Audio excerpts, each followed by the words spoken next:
ആദ്യഘട്ട വോട്ടെടുപ്പ് പരസ്യ പ്രചാരണം സമാപിച്ചു. തദ്ദേശ തെരഞ്ഞെടുപ്പിന്റെ ആദ്യഘട്ട വോട്ടെടുപ്പ് 9-ന് നടക്കുന്ന 7 ജില്ലകളിൽ പരസ്യ പ്രചാരണം വൈകിട്ട് 6-ന് സമാപിച്ചു. പാലാ നിയോജക മണ്ഡലത്തിലെ മുന്നണികളെല്ലാം തന്നെ വിജയപ്രതീക്ഷയിലാണ്.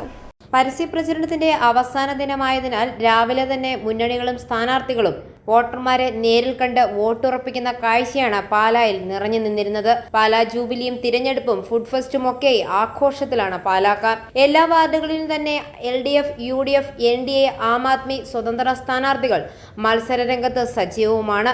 തിരുവനന്തപുരം, കൊല്ലം, പത്തനംതിട്ട, ആലപ്പുഴ, കോട്ടയം, ഇടുക്കി, എറണാകുളം ജില്ലകളിലായി 36,630 സ്ഥാനാർത്ഥികളാണ് 595 തദ്ദേശ സ്ഥാപനങ്ങളിലെ 11,168 വാർഡുകളിലേക്ക് മത്സരിക്കുന്നത്.